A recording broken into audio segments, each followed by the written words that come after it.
everyone. Hope you all are doing well. I am खुशबू अग्रवाल. आज हम start करेंगे class 10th का new chapter that is carbon and its compound.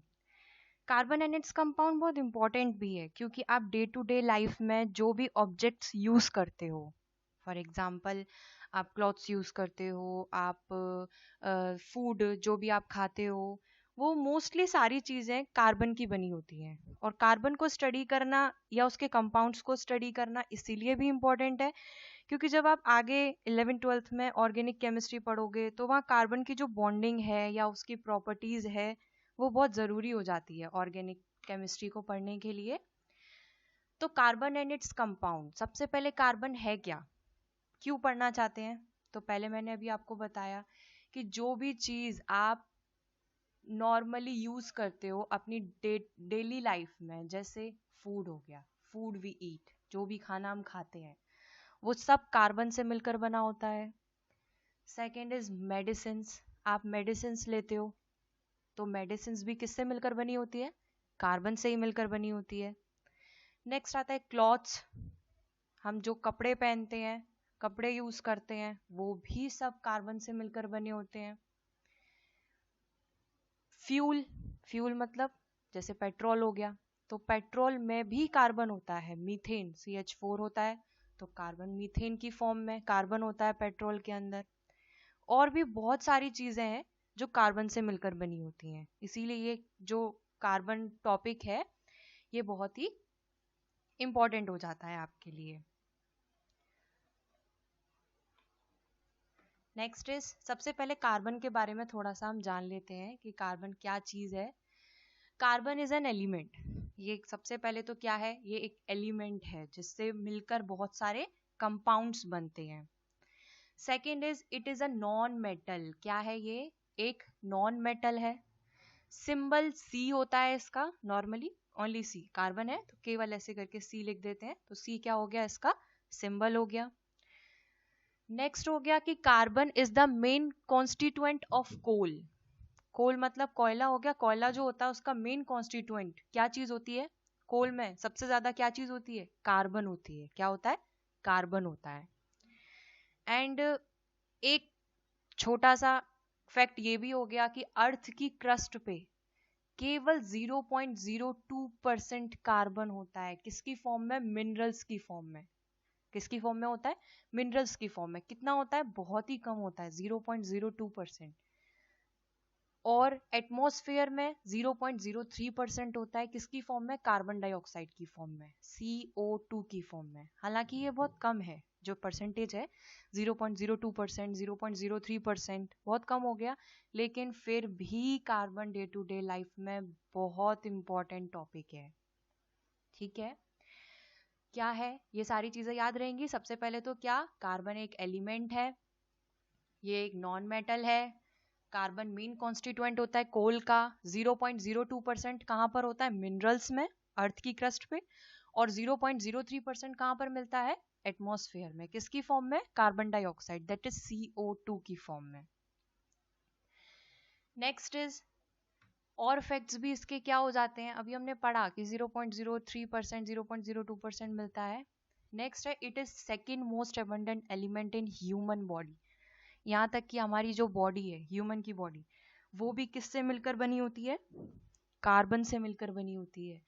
Second number पे सबसे ज्यादा पाया जाने वाला एलिमेंट ह्यूमन बॉडी के अंदर कौन सा है? कार्बन. फर्स्ट नंबर पे कौन पाया जाता है? ऑक्सीजन, जो कितना होता है? That is 65%. सेकेंड नंबर पे कार्बन, कार्बन कितना होता है? अप्रोक्स 18%. उसके बाद होता है हाइड्रोजन, हाइड्रोजन कितना होता है? 10%. Next is nitrogen, nitrogen approx 3%.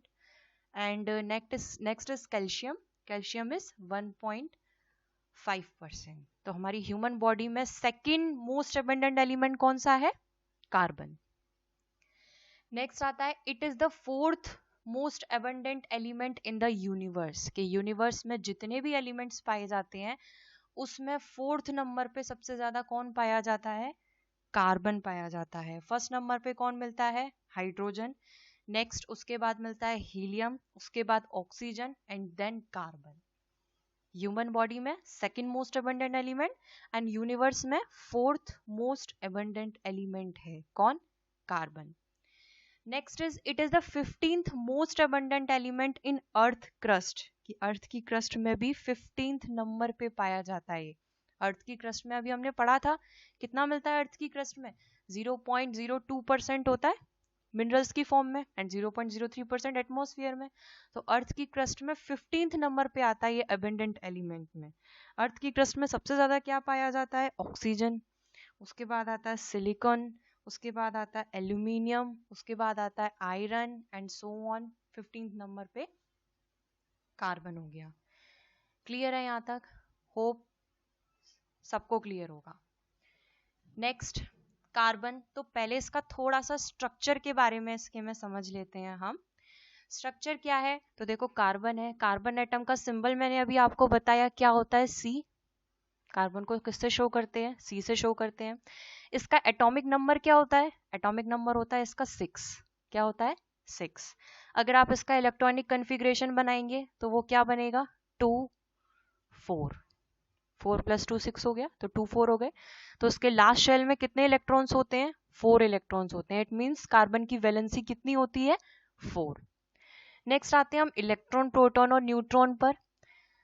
तो कार्बन में प्रोटॉन कितने होते हैं? 6. न्यूट्रॉन्स कितने होते हैं? 6 ही होते हैं. और इलेक्ट्रॉन्स भी कितने होते हैं? 6 ही होते हैं.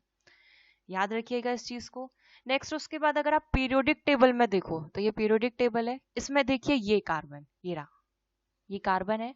यहाँ पर ये जो आप देख रहे हो ये वाला जो क्या बोलते हो, क्या बोलोगे आप इसको? कॉलम बोलोगे. ये जो कॉलम है ये क्या है? ऊपर लिखा हुआ है 14, तो हम इसे क्या बोलते हैं? ग्रुप 14. क्या बोलते हैं? ग्रुप 14. तो कार्बन जो है वो किस ग्रुप का एलिमेंट है?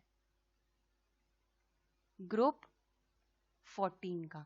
कार्बन के बाद कौन आता है? कार्बन के बाद सिलिकॉन आता है, फिर जर्मेनियम आता है, फिर टिन आता है, फिर लेड. एंड हॉरिजॉन्टल में कौन कौन आते हैं? कार्बन के बाद नाइट्रोजन, फिर ऑक्सीजन, फिर एफ, फिर नियोन. अच्छा एक चीज याद रखिएगा, नियोन जो इसके बाद आता है, ये नियोन कैसी गैस है? नोबल गैस है. कार्बन के बाद, कार्बन के जस्ट बाद जो नोबल गैस आती है वो कौन सी है? नियोन. और कार्बन से जस्ट पहले जो नोबल गैस आती है वो कौन सी है? हीलियम. ये अभी हम आगे डिस्कस करेंगे दोबारा से, तो इस पॉइंट को भी याद रखिएगा. ये चीज याद रहेगी आई होप सबको. क्या कार्बन का सिंबल क्या है? सी. Atomic number 6. इसका एटॉमिक मास होता है 12.011 समथिंग, बट आप उसे 12 लिख सकते हो. 6 प्रोटॉन्स होते हैं, 6 न्यूट्रॉन्स होते हैं और 6 ही इलेक्ट्रॉन्स होते हैं. नेक्स्ट उसके बाद आपकी एनसीईआरटी बुक का एक्टिविटी 4.1 अगर आप पढ़ो तो उसमें वो ये बोल रहा है कि आपने सुबह से लेके अब तक रात तक, मतलब पूरे दिन में आप जो जो चीजें यूज करते हो उनकी एक टेबल बनाओ और फिर वो देखो क्या वो कार्बन से मिलकर बनी होती है. ठीक है, तो चेक करते हैं. अब आप सुबह उठे होंगे तो ऑब्वियसली सी बात है उठने के बाद आपने ब्रेकफास्ट किया होगा. ब्रेकफास्ट फूड खाया होगा आपने. ब्रेकफास्ट किया होगा तो आपने कुछ यूटेंसिल्स भी यूज किए होंगे. यूटेंसिल्स में ही तो खाओगे ब्रेकफास्ट, हाथ में लेके थोड़ी खाओगे. तो ब्रेकफास्ट किया, आपने कुछ यूटेंसिल्स भी यूज किए. उसके बाद गलती से सर्दी में आप नहा भी लिए, आपने कपड़े पहन लिए, दैट इज क्लॉथ्स. नेक्स्ट उसके बाद दोबारा से फिर से एक और सबसे बड़ी गलती हो गई, आपने किताबें भी उठा ली, दैट इज बुक्स आपने यूज कर ली. उसके बाद अगर मान लो आपको कोई प्रॉब्लम है या आपको फीवर आ रहा है तो आपने मेडिसिन भी ले ली, या सर में पेन हो रहा है तो आपने मेडिसिन भी ले ली. आप स्कूल गए तो आपने बैग यूज किया, और भी बहुत सारी आएंगी. तो देखिए आप चेक करें ये सारी चीजें बनी है या नहीं. किसकी? कार्बन की. तो देखो ब्रेकफास्ट, ब्रेकफास्ट में स्टार्टिंग में मैंने आपको बताया था कि दैट फूड वी ईट, यानी कि जो फूड हम खाते हैं वो भी कार्बन का बना होता है. यूटेंसिल्स, बर्तन जो आप किचन में यूज करते हैं वो सब भी किसके बने होते हैं? कार्बन के बने होते हैं. किसके बने होते हैं?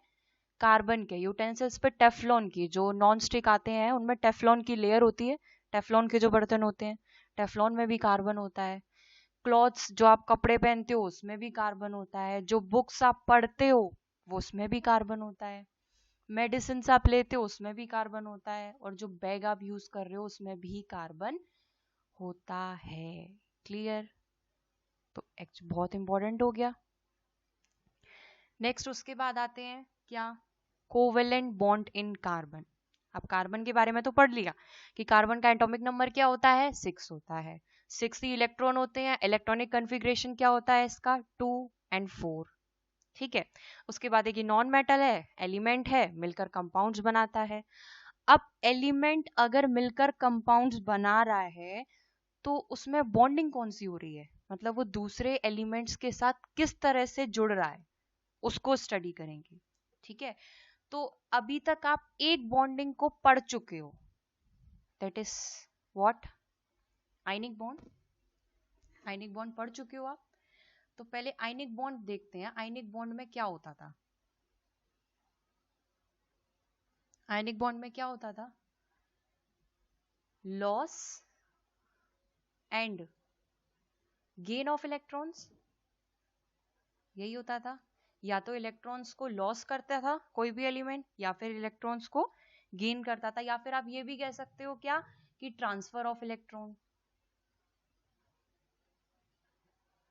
Transfer of electron. ठीक है। फॉर एग्जांपल जैसे अगर मैं NaCl लेती हूं तो NaCl आयनिक बॉन्ड बनाता है। कैसे बनाता है आयनिक बॉन्ड, Na है वो एक इलेक्ट्रॉन को लूज कर देगा तो वो Na+ बना लेगा। Cl एक इलेक्ट्रॉन गेन कर लेगा तो वो Cl- बना लेगा, और ये दोनों मिलके फिर क्या बना देंगे, NaCl बना देंगे। तो पॉजिटिव नेगेटिव कैटायन एनायन बना, NaCl बना, loss and gain of electron हुआ। Na ने एक इलेक्ट्रॉन को लॉस किया और क्लोरीन ने एक इलेक्ट्रॉन को गेन कर लिया, तो वो हो गया क्या, आयनिक बॉन्ड। क्या हो गया वो, आयनिक बॉन्ड हो गया। अब कोवेलेंट बॉन्डिंग में क्या होता है, कोवेलेंट बॉन्ड में इलेक्ट्रॉन्स की शेयरिंग होती है। क्या होती है, शेयरिंग ऑफ इलेक्ट्रॉन्स होता है। ठीक है। अब शेयरिंग ऑफ इलेक्ट्रॉन्स का मतलब क्या हो गया, जैसे अगर मैं डेली लाइफ का एग्जांपल लूं तो मान लो जैसे कि कोई भी चीज, जैसे कार ले लो, साइकिल ले लो, चलो साइकिल ले लेते हैं। साइकिल है, आपके पास एक साइकिल है। अब आपका एक फ्रेंड है, वो साइकिल नहीं खरीद सकता लेकिन वो साइकिल चलाना चाहता है, साइकिल को यूज करना चाहता है। तो आपने एज अ फ्रेंड उसके साथ अपनी साइकिल शेयर कर ली, आपने उसको अपनी साइकिल दे दी चलाने के लिए। तो अब आपकी जो साइकिल है उसकी क्या हो गई, शेयरिंग हो गई, कि उस साइकिल को आप भी चलाते हो, आप भी यूज करते हो, और आपका फ्रेंड भी यूज करता है, तो ये शेयरिंग हो गया। ऐसे ही अगर कोई भी इलेक्ट्रॉन इस टाइप की बॉन्डिंग बनाएगा कि वो दो एलिमेंट्स के बीच शेयर हो रहा है, एक एलिमेंट भी यूज कर रहा है और दूसरा एलिमेंट भी यूज कर रहा है, तो वहां पर बॉन्डिंग कौन सी बोली जाएगी, कोवेलेंट बॉन्डिंग बोली जाएगी। क्या बोली जाएगी, कोवेलेंट बॉन्डिंग बोली जाएगी। अच्छा, कोवेलेंट बॉन्डिंग में होता क्या है, पहले कार्बन के साथ पहले उसको देख लेते हैं हम। ठीक है। तो देखिए कोवेलेंट बॉन्डिंग में क्या होता है, हमने अभी पढ़ा था कार्बन है, कार्बन का इलेक्ट्रॉनिक कन्फिग्रेशन क्या होता है, पहले एटॉमिक नंबर 6 होता है, तो इसका इलेक्ट्रॉनिक कन्फिग्रेशन क्या हो गया, 2 और 4 हो गया। अब एक चीज देखिए कि कार्बन है, इसका ऑक्टेट तो कंप्लीट नहीं है। ऑक्टेट क्या होता है पता है, इलेक्ट्रॉनिक कन्फिग्रेशन है। तो इलेक्ट्रॉनिक कन्फिग्रेशन में लास्ट शेल में हर एलिमेंट कोशिश करता है कि उसके लास्ट शेल में 8 इलेक्ट्रॉन्स हो। क्या हो, 8 इलेक्ट्रॉन्स हो। इसको हम क्या बोलते हैं, ऑक्टेट का कंप्लीट होना। ठीक है। या तो वो ऑक्टेट कंप्लीट करेगा, 8 करेगा, या फिर वो किसी भी नोबल गैस के इलेक्ट्रॉनिक कन्फिग्रेशन को अचीव करने की कोशिश करेगा। क्यों करेगा, क्योंकि नोबल गैसेस स्टेबल होती हैं, उनका इलेक्ट्रॉनिक कन्फिग्रेशन कंप्लीट होता है। तो अब कार्बन का 2 4 है, तो कार्बन के बाद कौन से एलिमेंट्स आते हैं, अभी मैंने पीरियोडिक टेबल में आपको दिखाया था, नाइट्रोजन आता है, फिर ऑक्सीजन आता है, फिर F, फिर आता है नियोन। कार्बन का एटॉमिक नंबर कितना होता है, 6 7 8 9 और ये 10 हो गया। नियोन क्या है, नोबल गैस है। क्या है ये? नोबल गैस है। इसका इलेक्ट्रॉनिक कॉन्फ़िगरेशन कंप्लीट है। तो अब कार्बन क्या कोशिश करेगा? कार्बन कोशिश करेगा कि वो अपनी लास्ट शेल में 4 इलेक्ट्रॉन्स हैं उनको 8 बना सके, यानी कि नोबल गैस यानी कि नियॉन का इलेक्ट्रॉनिक कॉन्फ़िगरेशन अचीव करने की कोशिश करेगा। अब कार्बन का इलेक्ट्रॉनिक कॉन्फ़िगरेशन को नियॉन में कन्वर्ट करने के लिए क्या करना पड़ेगा? कार्बन को गेन करना पड़ेगा। क्या गेन करना पड़ेगा? 4 इलेक्ट्रॉन्स गेन करने पड़ेंगे उसे, क्योंकि उसके पास 6 है और नियॉन का कितना है? 10। तो उसको कितने इलेक्ट्रॉन्स और चाहिए? 4 इलेक्ट्रॉन्स और चाहिए। और जब कार्बन 4 इलेक्ट्रॉन्स को ले लेगा, यानी कि C+4E- हो जाएगा, तो ये क्या बन जाएगा? C4- बन जाएगा। अरे होता है ना, इलेक्ट्रॉन को गेन करता है तो C पे नेगेटिव चार्ज आ जाएगा, तो C4- हो गया। ठीक है, अब 4- हो गया। अब केवल नियोन ही तो थोड़ी है नोबल गैस कार्बन के पास। कार्बन से पहले एक और नोबल गैस आती है। कौन सी आती है? हीलियम। हीलियम का एटॉमिक नंबर कितना होता है? 2 होता है। तो कार्बन को हीलियम का इलेक्ट्रॉनिक कॉन्फ़िगरेशन अचीव करने के लिए क्या करना पड़ेगा? लॉस करना पड़ेगा। किसका? 4 इलेक्ट्रॉन्स का। अब अगर कार्बन लॉस कर देगा 4 इलेक्ट्रॉन्स का, तो उस पर कौन सा चार्ज आ जाएगा? C4 पॉजिटिव आ जाएगा। आ जाएगा ना 4 पॉजिटिव? कोई दिक्कत? होप नहीं होगी कोई प्रॉब्लम। लेकिन सरप्राइजिंग वाली बात यह है कि ना तो बॉन्डिंग ये वाली बनेगी और ना ही बॉन्डिंग बनेगी ये वाली। तो फिर हमने ये पढ़ा क्यों? पढ़ना भी जरूरी है, क्योंकि आपको पहले ये तो पता लगाओ कि ये होगा कि नहीं होगा, और नहीं होगा तो क्यों नहीं होगा। हमें जो पता था, हमें यही पता था जो हमने आयनिक बॉन्ड में पढ़ा था, कि कोई भी एलिमेंट होता है वो अपने इलेक्ट्रॉनिक कॉन्फ़िगरेशन को कंप्लीट करने के लिए या तो गेन ऑफ इलेक्ट्रॉन्स करता है या फिर लॉस ऑफ इलेक्ट्रॉन्स करता है। लेकिन एक चीज देखो, कार्बन है, कार्बन का एटॉमिक नंबर है 6, यानी कि नंबर ऑफ इलेक्ट्रॉन्स कितने हैं उसके पास? 6 है। नंबर ऑफ प्रोटॉन्स भी कितने हैं? 6 ही हैं। अब अगर ये 4 इलेक्ट्रॉन्स गेन कर लेता है, तो प्रोटॉन, यहां पर इलेक्ट्रॉन, प्रोटॉन तो कार्बन के पास कितने ही है? 6 ही है। लेकिन 4 इलेक्ट्रॉन और गेन करने के बाद कार्बन पर इलेक्ट्रॉन कितने हो जाएंगे? 10 हो जाएंगे। तो पहले क्या था, जब कार्बन का एटॉमिक नंबर 6 था तो 6 प्रोटॉन 6 इलेक्ट्रॉन को बांधे हुए थे। लेकिन अब 6 प्रोटॉन्स को 10 इलेक्ट्रॉन्स को बांध के रखना पड़ेगा। तो ये तो बहुत मुश्किल काम हो गया, ये तो अनस्टेबल वाली कंडीशन आ जाएगी ना। तो ये वाला केस पॉसिबल नहीं हो सकता। तो लॉस ऑफ इलेक्ट्रॉन्स में भी तो यही हो रहा है। लॉस ऑफ इलेक्ट्रॉन्स में क्या हो रहा है? कार्बन था, स्टार्टिंग में उसके पास इलेक्ट्रॉन भी 6 थे, प्रोटॉन भी 6 थे। अब उसने लॉस ऑफ 4 इलेक्ट्रॉन्स कर दिया, तो उसके पास प्रोटॉन तो 6 ही है, लेकिन अब इलेक्ट्रॉन कितने रह गए? कितने रह जाएंगे बताइए? फर्स्ट वाला केस पहले समझ में आया। अब क्या हुआ? कार्बन के इलेक्ट्रॉन कितने हैं उसके पास? 6, प्रोटॉन भी 6 है। अब उसने 4 इलेक्ट्रॉन्स का लॉस कर दिया, तो उसके पास इलेक्ट्रॉन कितने रह गए? 2 रह गए बस। रह गए ना, 6 थे उसके पास इलेक्ट्रॉन, उसने 4 दे दिए, तो कितने रह गए? 2 रह गए। पॉजिटिव तो अब भी 6 है। अब 6 प्रोटॉन को 2 इलेक्ट्रॉन को बांध के रखना है, केवल 2 इलेक्ट्रॉन। तो इन दोनों में एनर्जी बहुत ज्यादा रिलीज होगी। क्या होगा? एनर्जी बहुत ज्यादा रिलीज नहीं होगी, बहुत ज्यादा एनर्जी चाहिएगी आपको इस बॉन्डिंग को बनाने के लिए। तो ये दोनों बॉन्डिंग ना होके क्या होता है? कार्बन इलेक्ट्रॉन्स की शेयरिंग करता है। क्या करता है? शेयरिंग करता है। और शेयरिंग ऑफ इलेक्ट्रॉन्स को ही हम क्या कहते हैं? क्या कहते हैं शेयरिंग ऑफ इलेक्ट्रॉन्स को? ही हम कोवेलेंट बॉन्डिंग। ठीक है, एक सेकेंड, प्रीवियस वाली स्लाइड पे जाते हैं हम। तो अब अगर हम नोट्स के लिए लिखेंगे तो क्या लिखेंगे? The atomic number of carbon is 6 and its electronic configuration is 2,4. To attain a noble gas configuration, it requires 4 more electrons in its valence shell. कि नोबल गैस का कन्फिग्रेशन लेने के लिए उसको कितने और इलेक्ट्रॉन्स चाहिए? वैलेंस शेल में 4 और चाहिए। It is difficult for an atom of carbon to either gain or loss electrons as it would be difficult to hold extra electrons. अभी मैंने बताया कि ज्यादा इलेक्ट्रॉन्स को होल्ड करने के लिए प्रोटॉन तो चाहिए और इलेक्ट्रॉन कितने हो गए 10, तो एनर्जी बहुत ज्यादा चाहिए and would require a large amount of energy to remove 4 electrons, और 4 इलेक्ट्रॉन्स को निकालने के लिए भी बहुत ज्यादा एनर्जी चाहिए. अब ये तो फिर कहते हैं ना घाटे का सौदा हो गया एक तरह से आपके लिए, कि आप एनर्जी ज्यादा यूज कर रहे हो और ऑक्टेट बनाने के लिए केवल, तो आप वो नहीं करोगे. तो कार्बन फिर क्या करता है, carbon attains the noble gas configuration by sharing it's valence electrons with other atom. उससे कोई भी दूसरा एटम मिलेगा वो उसके साथ इलेक्ट्रॉन्स को क्या करेगा, शेयर करेगा. पूरी तरह से नहीं देगा, केवल क्या करेगा, शेयर करेगा, कि कार्बन भी उस इलेक्ट्रॉन को यूज करेगा और दूसरा एलिमेंट भी. Such mutual sharing of electrons between atoms to attain a stable noble gas configuration is called covalent bonding. इसी को हम क्या बोलते हैं, कोवेलेंट बॉन्डिंग बोलते हैं. कोवेलेंट बॉन्डिंग क्या होती है, इलेक्ट्रॉन्स को शेयर करना दो एटम्स के बीच में, यही क्या कहलाती है, कोवेलेंट बॉन्डिंग कहलाती है. अब क्या कोवेलेंट बॉन्डिंग केवल कार्बन शो करता है, तो आंसर इज नो.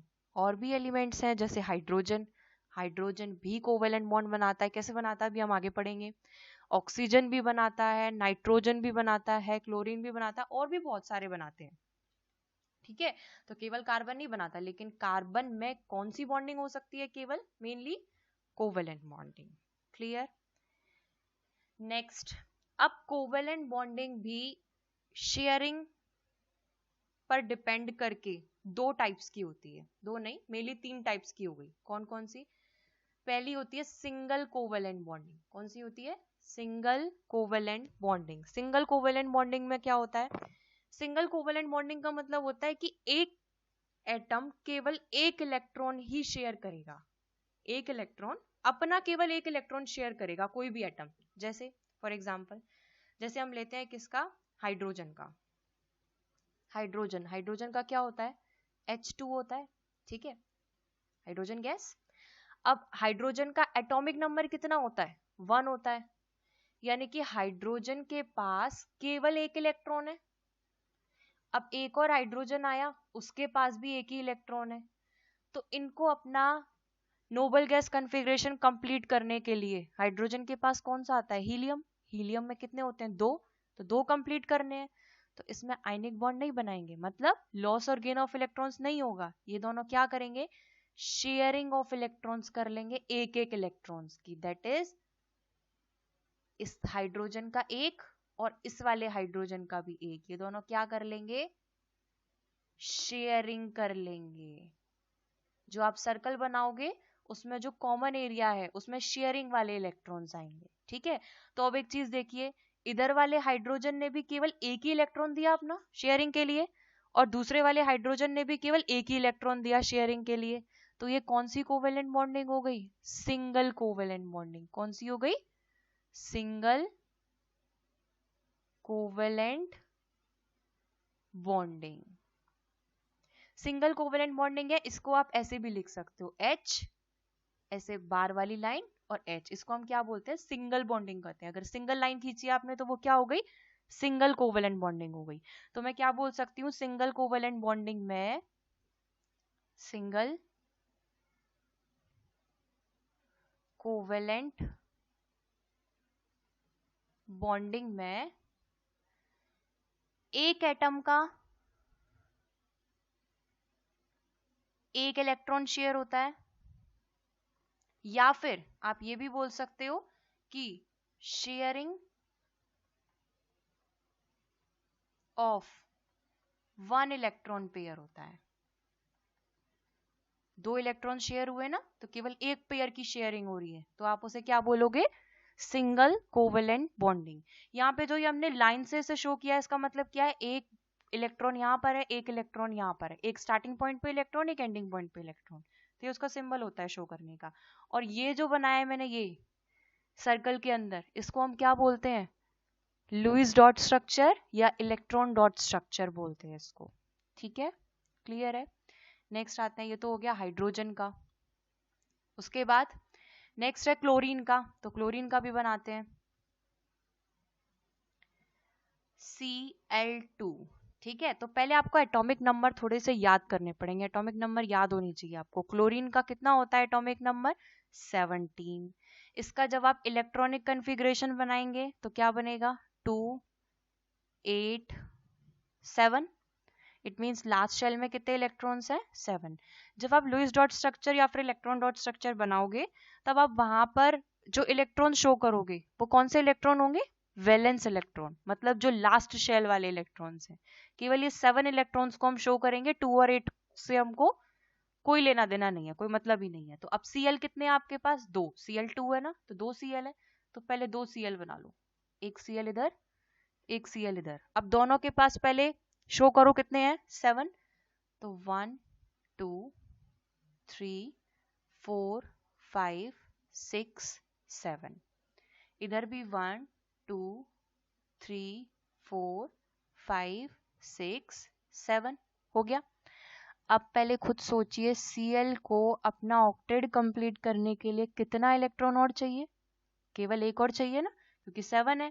8 करने के लिए उसे एक इलेक्ट्रॉन और चाहिए, तो वो दोनों क्या कर लेंगे? शेयरिंग ऑफ इलेक्ट्रॉन्स कर लेंगे। अब जरा हम इनके इलेक्ट्रॉन्स गिने तो देखो 1 2, ये वाला 1 2 3 4 5 6 7 8, क्योंकि ये वाला इलेक्ट्रॉन भी अब ये यूज कर रहा है, और इस वाले Cl के भी 8 हो गए, तो दोनों का इलेक्ट्रॉनिक कॉन्फ़िगरेशन कंप्लीट हो गया। 8 हो गए, octet completed, that is stable compound बन गया। अब जब आप इसका स्ट्रक्चर बनाओगे तो कैसे बनेगा? Cl Cl, सर्कल बनाइए पहले। सर्कल में एक कॉमन एरिया बनाइए। कॉमन एरिया में कितने इलेक्ट्रॉन शेयर हो रहे हैं? केवल एक पेयर। बाकी के सबको आप उसी एलिमेंट के साथ बना देंगे। तो ये हो गया इसका क्या? Dot structure. और आप इसे सिंगल बॉन्ड कोवेलेंट बॉन्ड की फॉर्म में ऐसे भी लिख सकते हो। ठीक है, क्लियर हो गया। नेक्स्ट आते हैं, उसके बाद क्या है? Cl हो गया। नेक्स्ट है मीथेन। अब बनाते हैं मीथेन का। तो देखिए मीथेन का फॉर्मूला क्या होता है? CH4। क्या होता है? CH4। तो पहले कार्बन का मतलब ये हमें पता चल रहा है कि एक तो कार्बन से मिलकर बना है और एक हाइड्रोजन से। तो पहले इसका इलेक्ट्रॉनिक कॉन्फ़िगरेशन लिख लीजिए। कार्बन का कितना होता है एटॉमिक नंबर? 6। तो इसका इलेक्ट्रॉनिक कॉन्फ़िगरेशन कितना हो जाएगा? 2 and 4। इसी के बारे में तो पढ़ रहे हैं, तो ये तो याद हो गया होगा। कार्बन का atomic number 6, electronic configuration 2 4। Hydrogen का कितना होता है? 1 होता है, तो इसका तो 1 ही होगा बस। तो अब पहले आप बनाओ जो जो कंपाउंड है। एक आपके पास कार्बन है, 4 हाइड्रोजन है। तो अब ये तो पता है ना कि हम कोवेलेंट बॉन्डिंग पढ़ रहे हैं, तो कोवेलेंट बॉन्डिंग ही होने वाली है। तो मैं हाइड्रोजन को शो कर देती हूँ 1, इसके आसपास शो कर देती हूँ 2 3 4। ठीक है, कार्बन के वैलेंस शेल में कितने इलेक्ट्रॉन है? 4। तो देखो 1 2 3 4। हाइड्रोजन के पास भी एक, इस हाइड्रोजन के पास भी एक, इसके पास भी एक, इसके पास भी एक। अब देखो कार्बन को अपना ऑक्टेट कंप्लीट करने के लिए कितने इलेक्ट्रॉन्स चाहिए? 4 चाहिए। ठीक है, तो कार्बन ने हर एक इलेक्ट्रॉन के साथ शेयरिंग कर ली। किस एलिमेंट के साथ? हाइड्रोजन के साथ। और हाइड्रोजन को एक और चाहिए था, तो देखो इस वाले हाइड्रोजन के 1 2 हो गया कंप्लीट, डुप्लेट।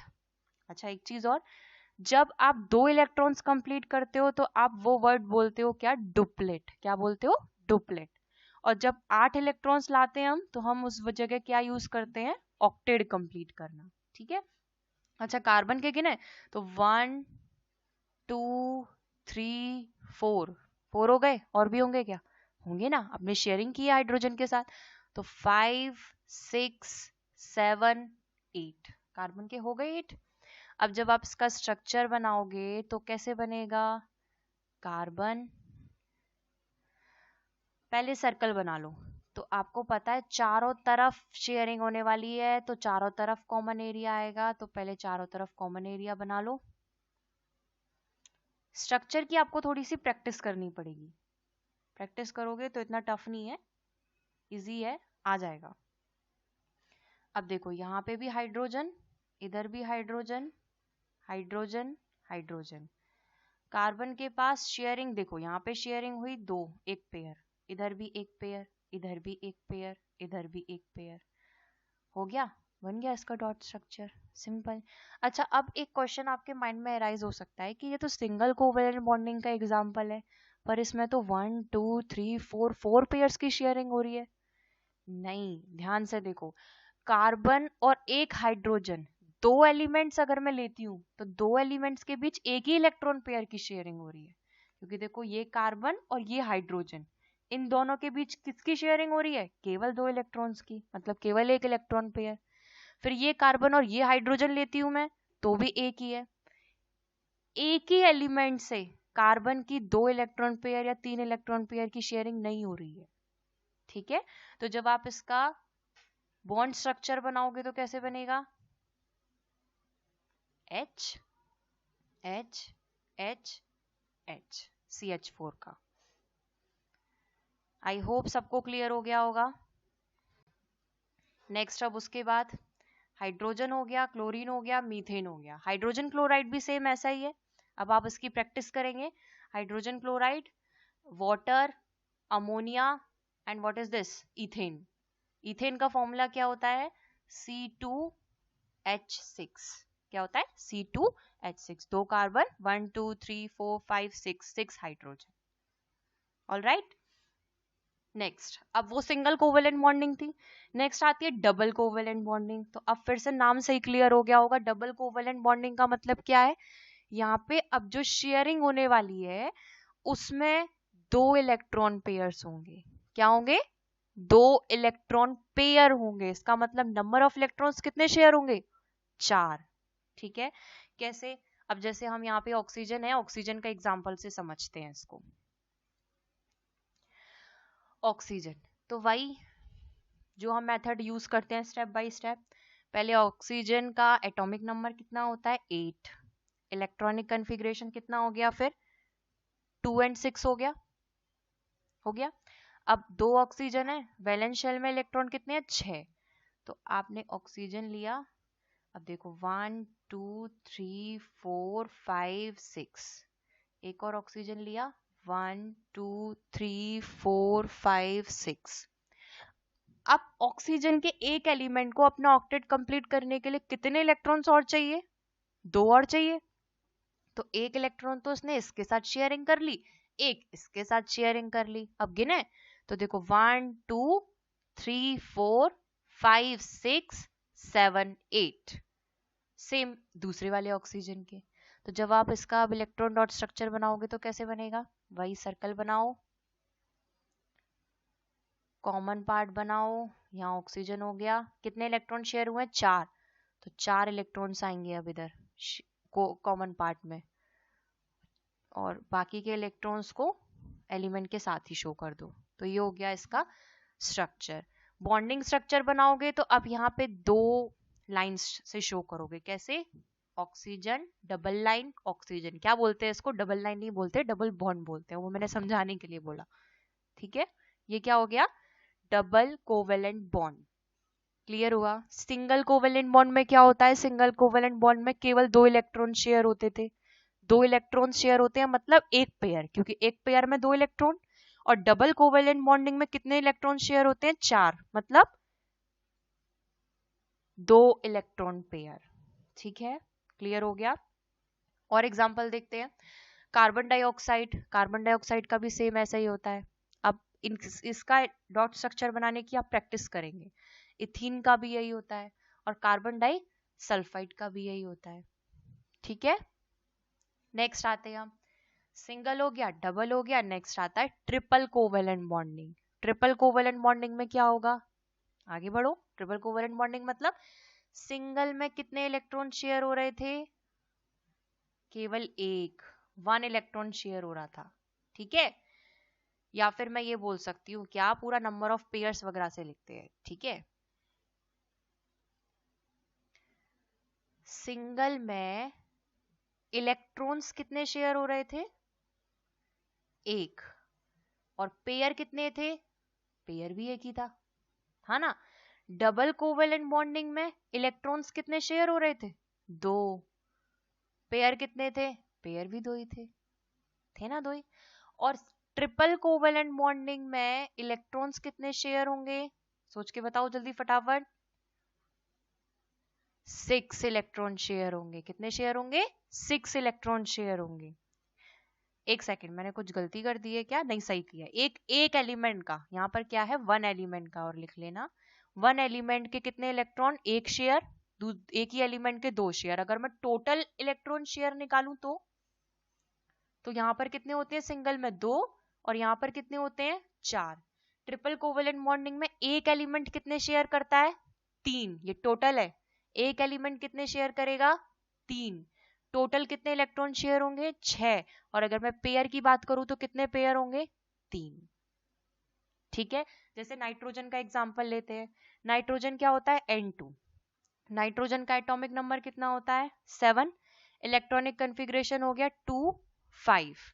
तो अब देखिए n 5 बनाओ तो 1 2 3 4 5। 1 2 3 4 5। कितने और चाहिए इसको अपना ऑक्टेट कंप्लीट करने के लिए? 3 और चाहिए। 5 + 3 8। तो ये 3 इलेक्ट्रॉन्स के साथ क्या करेगा? शेयरिंग कर लेगा। तो आपका स्ट्रक्चर कैसे बन जाएगा?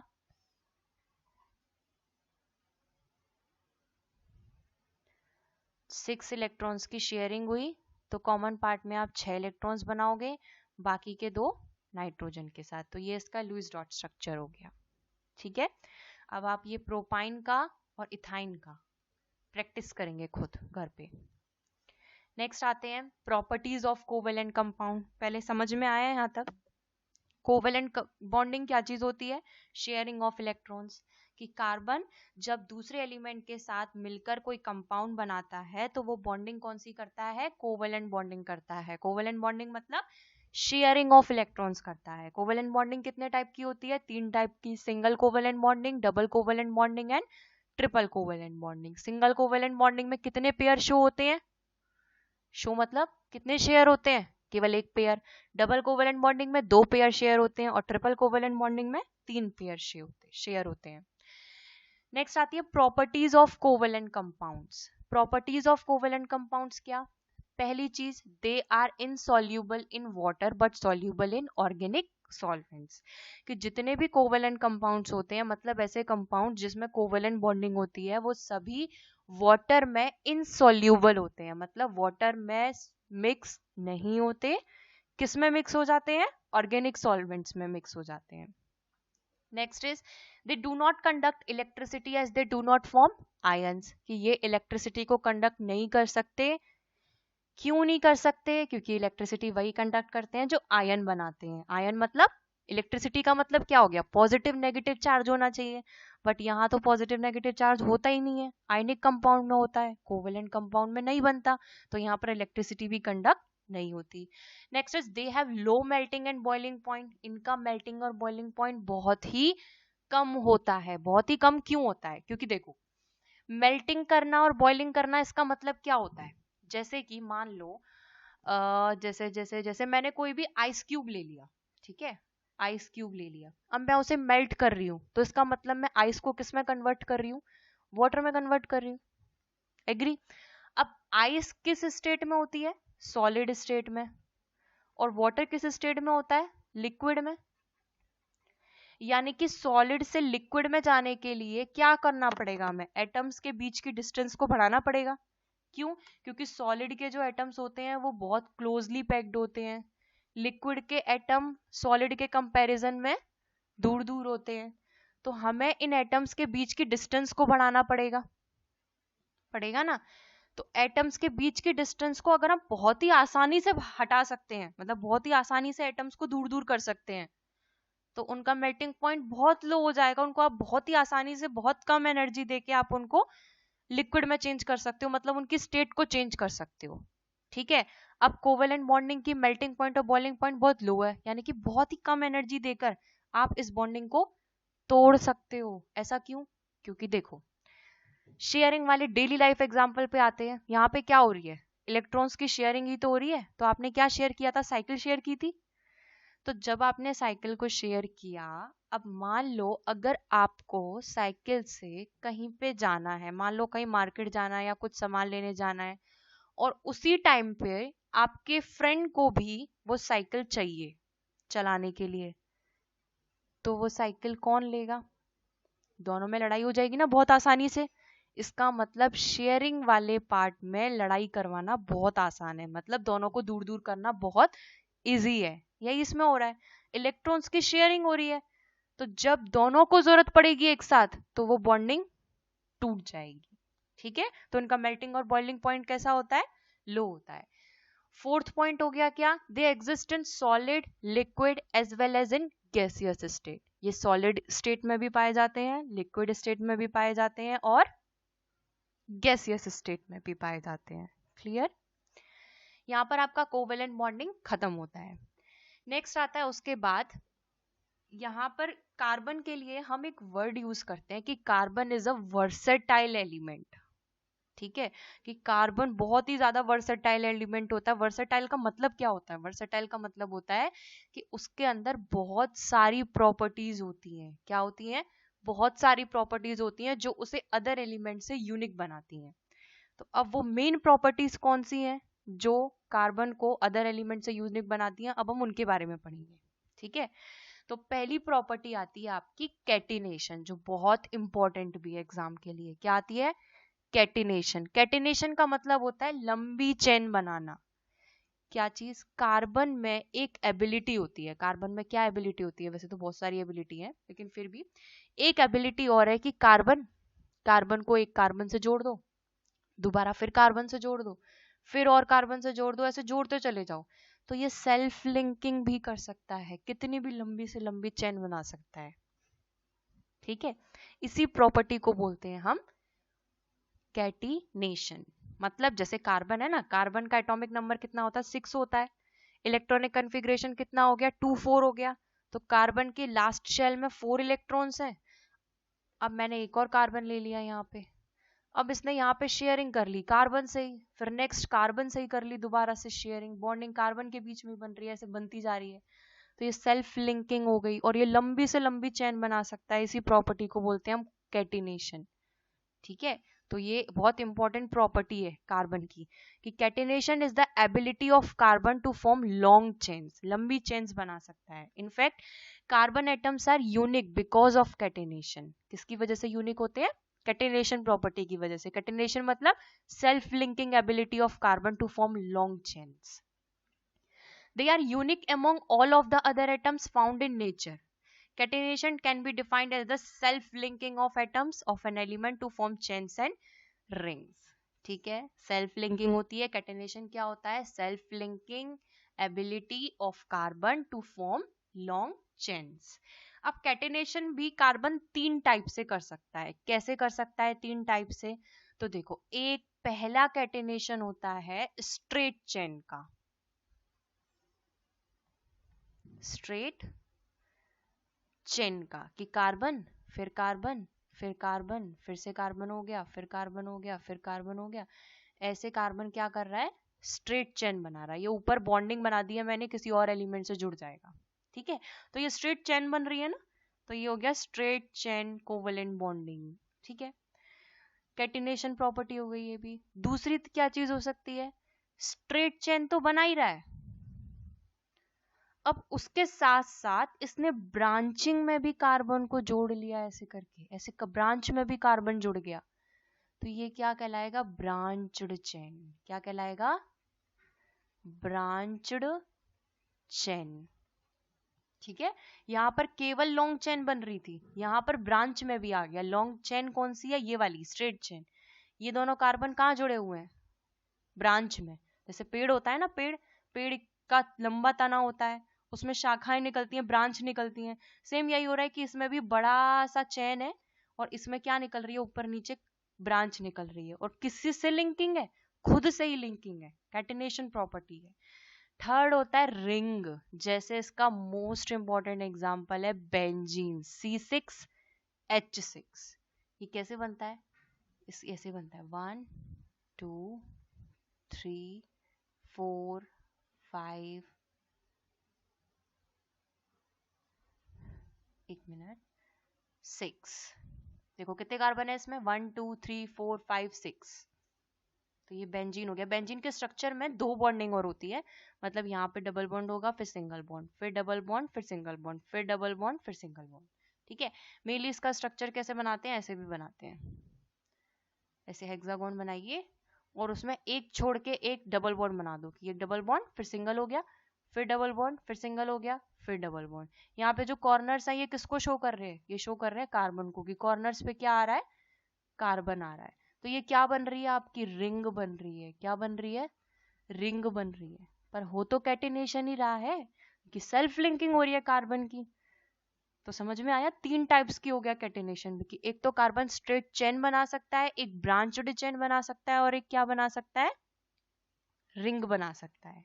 ठीक है, अब देखिए इसको समझते हैं। इसमें आपके नोट्स के लिए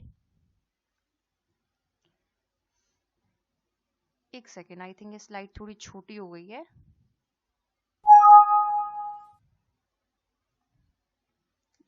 इसमें शो कर देती हूँ मैं। देखिए ब्यूटेन है, तो ब्यूटेन का एक एग्जांपल हो गया किसका, स्ट्रेट कार्बन चेन का, क्योंकि देखो इसमें स्ट्रेट कार्बन चेन बन रही है बिल्कुल। ठीक है, लंबी, मैंने अभी बताई। आसपास इसने दूसरे एलिमेंट जोड़ लिया, जैसे हाइड्रोजन हो गया। नेक्स्ट उसके बाद आता है 2 मिथाइल ब्यूटेन। 2 मिथाइल ब्यूटेन में क्या हो गया, देखो 1 2 3 4 4 कार्बन है, लॉन्ग चेन है, उसके ऊपर एक कार्बन यानी कि मिथाइल, एक कार्बन की क्या हो गई, ब्रांच आ गई। नेक्स्ट आ गया साइक्लोहेक्सेन। साइक्लोहेक्सेन में क्या हो गया, ये रिंग बन रही है कार्बन की, लेकिन हो तो सेल्फ लिंकिंग ही रही है। तो ये भी एक क्या हो गई, प्रॉपर्टी हो गई, किस चीज की, कैटिनेशन की। ठीक है, in general whenever a new atom is added to a chain a new compound is form. Obviously सी बात है, आप एक कार्बन को जोड़ा तो एक एलिमेंट, एक और कार्बन उसमें जोड़ दिया तो नया एलिमेंट, नया कंपाउंड बन जाएगा, 3 कार्बन जोड़ दिया तो फिर नया कंपाउंड बन जाएगा। तो ऐसे तो कार्बन जुड़ता चला जाएगा और हजारों करोड़ों लाखों बिलियन मतलब ट्रिलियन बहुत सारे कंपाउंड्स बनते चले जाएंगे, चले जाएंगे ना। तो कार्बन तो फिर बहुत सारे एलिमेंट्स का हो गया। ठीक है, तो ये क्या हो गई, इसकी एक बहुत अच्छी प्रॉपर्टी हो गई। अच्छा, एक चीज और हो जाती है क्या, जो आपको याद रखने वाली है, कि अभी मैंने बताया बहुत सारे होते हैं, तो इसका एक क्लू आपको इससे ये मिल जाता है कि out of around 1 crore compounds known to chemist,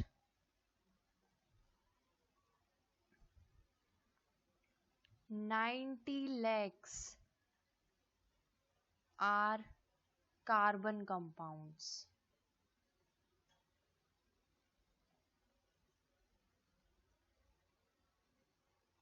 क्या, कि 1 करोड़ कंपाउंड जितने भी केमिस्ट के पास अभी नोन है, जितने भी जानते हैं केमिस्ट, उनमें से 90 लाख कार्बन के हैं। तो सोचो कितना इंपॉर्टेंट एलिमेंट बन जाता है ये। ठीक है, दूसरी चीज मैंने अभी आपको बताया था ग्रुप 14 के बारे में, कि कार्बन है पीरियोडिक टेबल में ग्रुप 14 में आता है। तो इसमें एक चीज याद रखिएगा, क्या, कि ग्रुप 14 एलिमेंट्स शो कैटिनेशन, कि ग्रुप 14 के सभी एलिमेंट कैटिनेशन शो करते हैं, कैटिनेशन की प्रॉपर्टी को, लेकिन एक्सेप्ट पीबी, पीबी को छोड़कर। ठीक है, और एक चीज और, क्या, catenation decreases down the group.